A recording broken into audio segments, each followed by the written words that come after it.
आइए दोस्तों शुरू करते हैं एक्सरसाइज 1.3। दोस्तों 1.3 क्वेश्चन करने से पहले सबसे पहले आपको इस थ्योरम को ध्यान से देखना होगा। इसमें इसका यूज़ है let p be a prime number. मान लीजिए p एक प्राइम नंबर है। If p divides a square, अगर p a स्क्वायर को डिवाइड कर देता है देन p डिवाइड्स a, तो p जो है a को भी डिवाइड कर देगा। Where a is a positive number, जहाँ पे आपका जो a है वो एक पॉजिटिव नंबर होना चाहिए।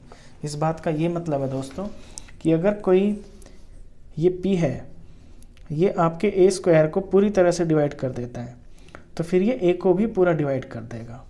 इसी थ्योरम का यूज़ इसमें क्वेश्चन में होगा।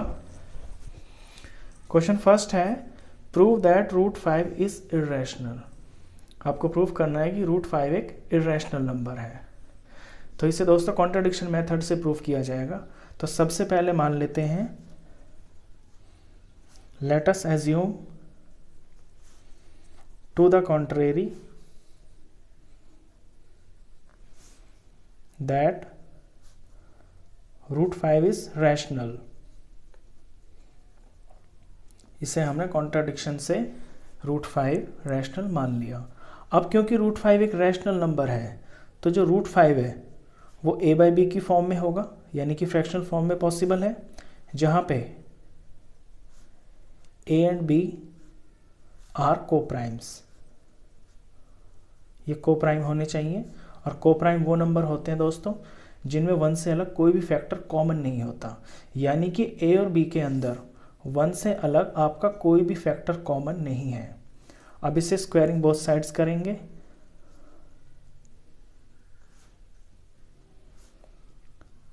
स्क्वायर करने से आपका √5 का जो स्क्वायर है वो 5 बन जाएगा और यहाँ a का स्क्वायर अपॉन b का स्क्वायर। इससे फर्दर सॉल्व करेंगे तो इधर आपका a स्क्वायर और यहाँ 5 के पास ये b स्क्वायर चला जाएगा। अब यहाँ से एक बात निकल के आती है ये कि 5b स्क्वायर आपका a स्क्वायर के बराबर है, यानी कि a स्क्वायर आपका 5 से डिवाइड हो जाएगा। तो लिखेंगे a square is divisible by 5। अब अकॉर्डिंग टू थ्योरम, ये जो थ्योरम अभी मैंने आपको बताई थी कि अगर किसी का स्क्वायर एक नंबर से डिवाइड हो जाता है तो उसका सिर्फ सिंपल नंबर भी जो है यानी कि a यहाँ पे ये भी आपका 5 से डिवाइड हो जाएगा। इसे नंबर 1 रखेंगे इस इक्वेशन को, इसे आप नंबर 2 रख देना। अब क्योंकि a स्क्वायर आपका 5 से डिवाइड हो जाता है तो a को मैं मान लेता हूँ 5m for some integer m।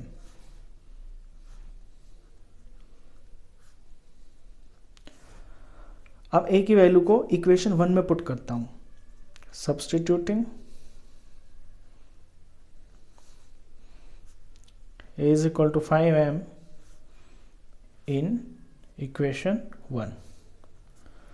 जब ऐसा करेंगे तो लेफ्ट साइड में आपका 5b स्क्वायर रहेगा और a स्क्वायर की जगह पे आपका हो जाएगा 5m स्क्वायर। ये 5b square as it is, ये 25m स्क्वायर हो जाएगा। यहाँ से मैं b स्क्वायर की वैल्यू निकालूंगा तो 25m स्क्वायर के नीचे आके आपका ये 5 लग जाएगा। तो b स्क्वायर की वैल्यू आपकी हो जाएगी, ये कट के 5 आ गया, 5m स्क्वायर। अब क्योंकि b स्क्वायर आपका 5m स्क्वायर के बराबर है, यानी कि जो b है b स्क्वायर है वो आपका 5 से डिवाइड हो जाएगा। तो यहाँ पे इसे इस तरह से लिखेंगे कि b square is divisible by 5। और ये जो थ्योरम अभी बताई थी उसके अकॉर्डिंग आपका फिर b भी हो जाएगा, b is also divisible by 5। इसका इक्वेशन नंबर 3। अब ये जो आपकी 2 और 3 इक्वेशन है इससे क्या निकल के आता है, यहाँ से आपका निकल के आता है कि a इज डिविजिबल बाय 5, यानी a के अंदर 5 एक फैक्टर है and b is divisible by 5, third equation में यानी बी के अंदर भी आपका 5 है, लेकिन हमने तो शुरू में ये मान लिया था कि ये कोप्राइम है, तो ये उल्टा हो गया। अब इसके बाद आपको ये रिजल्ट लिखना है, ये स्टेप्स लिखने हैं। From 2 and 3 we can conclude that A and B have at least 5 as a common factor.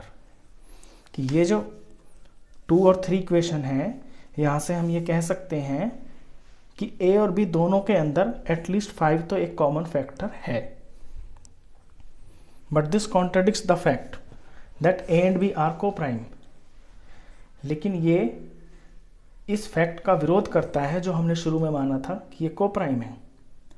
अब this contradiction has arisen because of our incorrect assumption that root 5 is rational.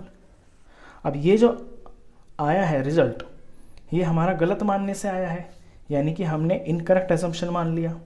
तो सही क्या होगा? सही इसका उल्टा होगा। और उल्टा क्या होगा? कि दैट रूट 5 इज इरेशनल। हमने रूट 5 को रैशनल नंबर मान लिया था, तो वो गलत प्रूफ हो गया। तो लास्ट में कंक्लूड कर देंगे कि दैट रूट 5 इज इरेशनल। तो इस तरह से ये क्वेश्चन होता है। इसी का सेकंड पार्ट करते हैं दोस्तों।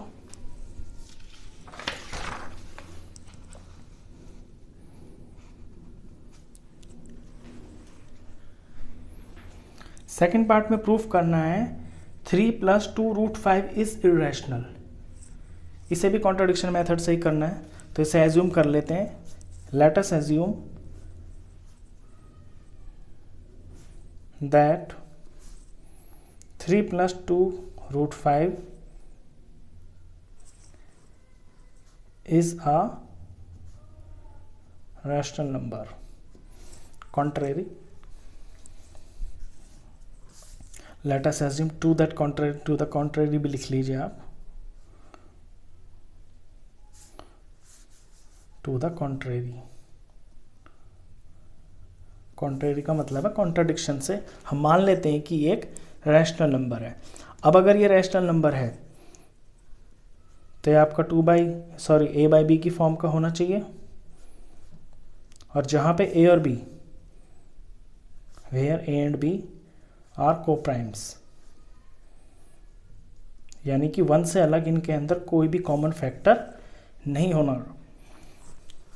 सॉल्व करेंगे, 2 रूट 5 लेफ्ट साइड में रह गया आपका, ये 3 इधर चला गया, a/b -3। फर्दर सॉल्व करेंगे, 2 रूट 5 यहाँ बन गया,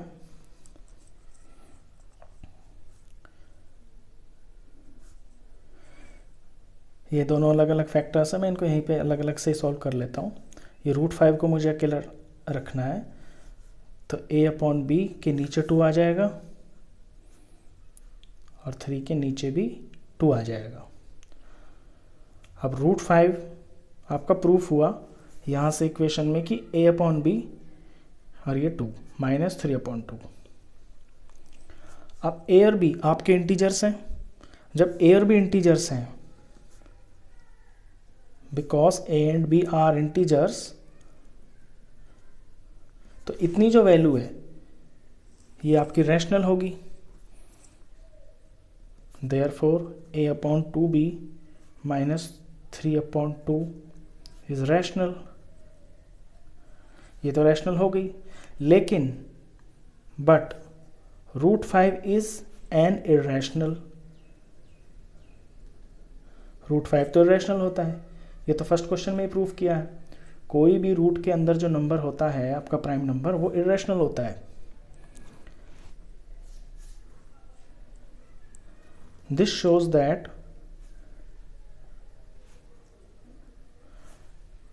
आवर assumption इज इनकरेक्ट। इस बात का मतलब ये है कि जो हमने एज्यूम किया ना, वो हमने गलत एज्यूम किया। गलत एज्यूम करके ये रिजल्ट आया। तो सही क्या होगा? सही इसका उल्टा होगा। और उल्टा क्या होगा? हमने इसको रैशनल माना, इसका उल्टा होगा कि ये इरेशनल है। So 3 + 2 root 5 is an irrational number. इस तरह से ये प्रूफ हो जाता है दोस्तों। तो ये कॉन्ट्रडिक्शन मेथड था, और ये वाले जो सम्स हैं ना ये आपके कॉन्ट्रडिक्शन मेथड से ही प्रूफ होते हैं। आई होप आपके दोनों क्वेश्चन अच्छे से समझ में आए होंगे। वीडियो अच्छा लगा हो तो प्लीज़ इसे लाइक कर देना, और 10th क्लास का कंप्लीट मैथ्स पढ़ने के लिए आप इस चैनल को भी सब्सक्राइब कर देना। Thank you.